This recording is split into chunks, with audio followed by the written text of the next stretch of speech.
I mentioned in an earlier lecture this breakdown of the 5 tribes of machine learning from Pedro Domingo's book, The Master Algorithm. And this is a nice classification.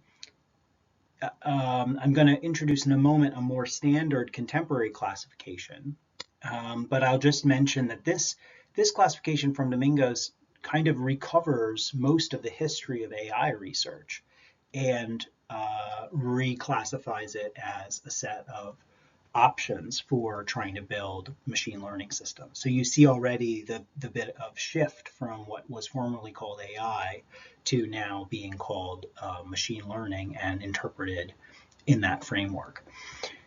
Something to notice about it as well is it might be leaving out some parts of the longer AI tradition. In particular, it may be leaving out the robotics part of investigations into AI. But I won't say anything more about that because I want to actually focus on the next classification that I will introduce. So this is a very standard breakdown of machine learning techniques in textbooks and in online blogs. You'll see this breakdown frequently. I'm not sure precisely where it comes from or what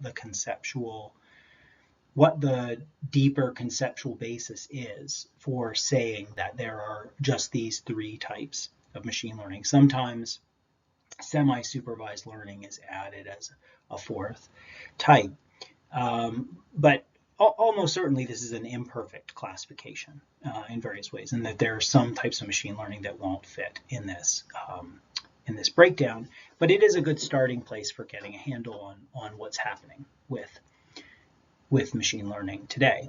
So one type of approach is a supervised approach where basically, I mean, the way that it's normally described is that the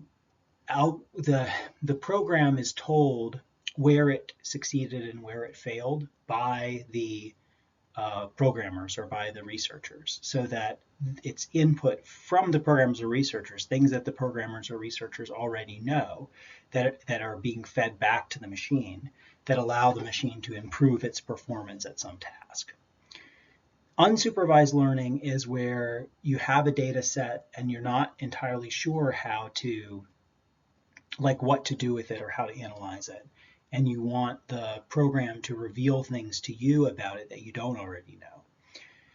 And then reinforcement learning is where there's a kind of trial and error process that teaches the algorithm. It's a trial and error as judged by some standard of success, but that standard of success isn't necessarily something that human researchers know how to precisely estimate or articulate the implications of in every circumstance that the program will confront. So it's different from supervised learning methods, because supervised learning methods generally involve labeled examples where the program has to guess at the labels and then is told whether it succeeded or failed. Whereas in reinforcement learning, the program has to succeed at some task, but precisely what the best way is to succeed at the task may not be known to the human researchers or the programmers, the people who set up the system. And so the system learns how to optimize the values that it's told to optimize in the process of its trying and failing, basically. So with supervised learning, what one is trying to do is train a model that is basically start with a certain structure or a certain algorithm, but then it gradually improve the successfulness of that algorithm at doing a certain task. And in particular, the 2 tasks that are 2 tasks that are very well understood in terms of how to apply supervised learning to being able to accomplish are classification and regression. Basically, either identifying based on the set of parameters of some case, which of several categories that case falls into. So, for instance, if you have data points about penguins, then the data points alone may give you enough information to be able to say whether a given penguin is male or female, whether a given penguin is is a member of one species or another species, and so on.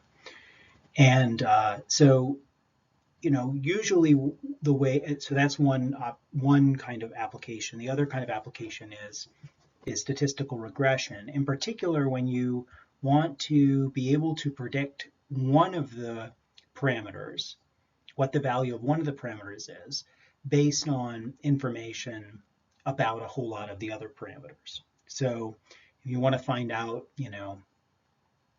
based on 16 different values having to do with like San Francisco apartments, 16 different values having to do with location, size, number of bedrooms, things like that, to guess at what the price of the apartment is. And notice that the answer here, the information that's returned by the algorithm for each case, when you're considering that across the cases, there's a continuous variation. It's not discrete like classification problems where a penguin just either is, at least in terms of normally the way that those classification problems are framed. A penguin is either male or female and is a member of one species or of another. With regression problems, the price of an apartment could be anything within a range of 0 to multi-millions of dollars. So there's slightly different kinds of outputs, and there's a slightly different kind of analysis involved in training the algorithm in the two cases. In supervised learning tasks, normally the way that the training is set up is by separating one's big data set into two chunks. One chunk that will be used for training the model, and another chunk that will be used for testing the model after it's been trained. And this distinction between training, the training data and the test data allows one to check periodically how successful the model is at making predictions in cases where it doesn't already have the labels.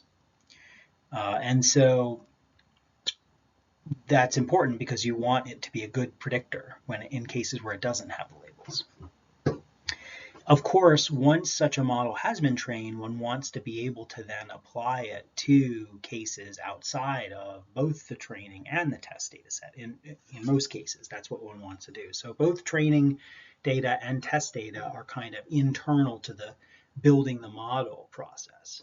But then after the model is built, if it's going to be applicable, if it's going to be useful, it ought to be able to have some domain of application to data even outside of the training and test data. New data, so to speak, okay, new situations. And incidentally, that is one place where potential problems can arise.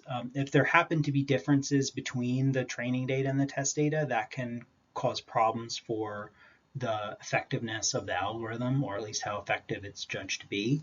But likewise, if there are big differences between the training data and test data on the one hand and the data in the context in which the model will be applied, then the model might have passed, its tests in the training and testing phase, but still not be a very good model for making predictions outside of that. So that's one potential problem that one wants to watch out for when using these systems. And the training itself can be conducted using a variety of learning procedures or algorithms, but probably the most common one is the backpropagation algorithm, because it is very flexible and it allows effective gradient descent towards the lowest error solution. with great reliability and breadth of scope and application. Not perfectly. There are cases where backprop will stall, but it because it may find a local error minimum, but not the global error minimum. So that is a danger.